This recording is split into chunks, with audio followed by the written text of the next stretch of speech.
Hello, I'm Nicole, designer, maker, and refashionista. Welcome to the first episode in my new YouTube series where I'm going to be refashioning my way through my no-buy 2025. In this first episode, I'm going to be taking this old office shirt of my husband's and these 3 unwanted pairs of jeans and transforming them into this amazing fringed denim gilet. Here's the quick backstory. I announced on my Instagram that I'm having a no-buy year this year, and I have now got the first big challenge that I'm going to face this year. I've got an event on Thursday evening that I've been invited to by Farah, the charity. They've done a collaboration with London College of Fashion where the students have been reimagining and reworking the denim that they get donated that can't be sold into some fabulous new creations. Given that the event is a celebration of repurposing of unsellable or damaged denim, I wanted to make myself a piece for the event which would fit that theme. The idea for this came from an episode of Project Runway. There was a designer on there called Bishmi who made this amazing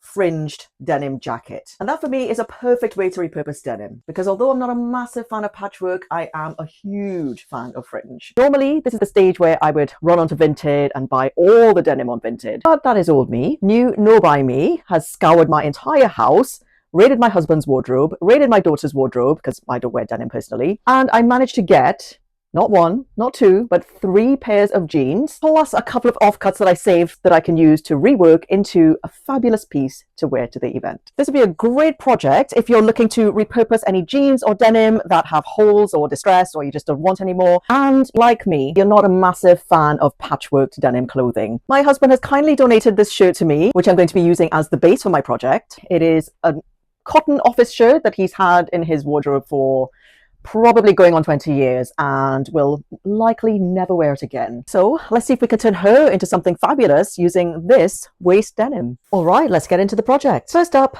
some deconstruction. I started by unpicking and detaching the collar and the collar stand from the shirt. Next, I unpicked and detached both sleeves. I also detached the yoke because I wanted to have all the pieces able to lay flat so that I can sew the fringing on easily. Using some tailor's chalk, I traced along the outside of the front pocket to mark the placement before unpicking and removing that as well. Using this little chalk mark as my guide, I aligned the 2 front pieces one on top the other and used my quilting ruler to make sure I was making a straight cut perpendicular to the center front. For the back, however, I wanted to keep a bit of a dipped hem. So I made a mark with the tailor's chalk perpendicular to center back, which was going to be the lowest part of the back hem. Then used my French curve to connect that to the cut line on the front. There was just one final alteration I wanted to make to the neckline, which was to lower it a little bit at the front. To do this, I just grabbed my French curve and kept turning it until I found the optimum curve that I wanted to use. Then I used my rotary cutter to cut out the new neckline. Now let's start getting into the denim. It was time for me to deconstruct all of the jeans so that I can cut the denim into strips to create the fringing. Starting at the bottom hem, I first cut myself a straight edge. Then using my quilting ruler and rotary cutter, I started cutting the jeans legs into panels that were 13.5 centimeters wide. Then I took each of those panels and cut them into strips that were 1.5 centimeters wide. And yes, I did cop onto the fact that I could do multiple panels at the same time, although it was a lot more work for my rotary cutter. I repeated the process on all of the remaining jeans apart from my daughter's ones, which I thought in the end were just too nice to cut up. With all of the jeans cut into strips, it was time for me to work out how I was going to attach the fringing to the shirt. It was at this point that I had the semi-genius idea of turning the shirt inside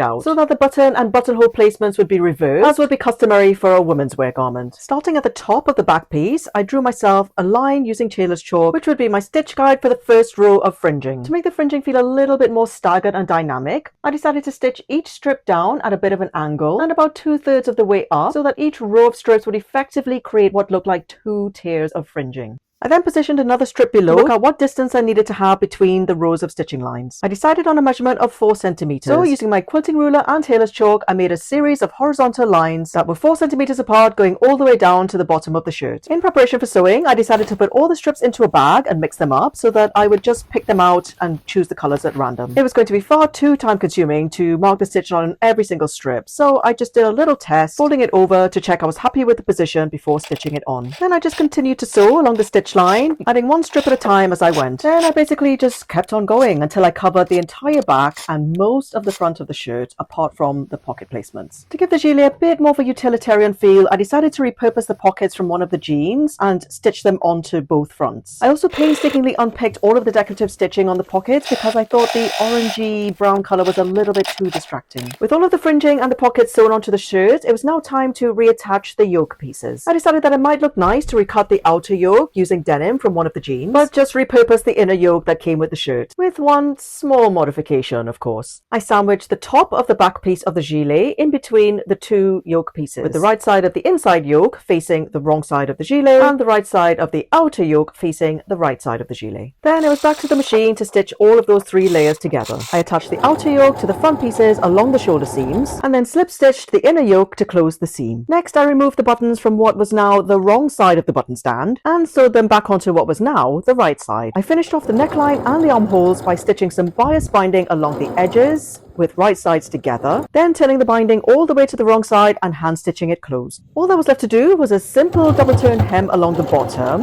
and are we ready for the big reveal? Here she is!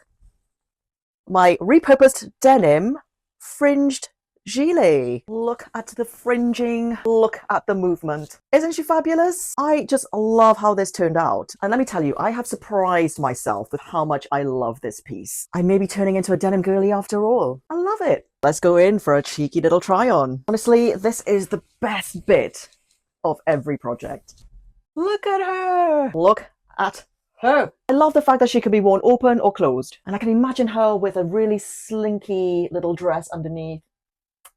Perfection. And here's how I styled her up on the night.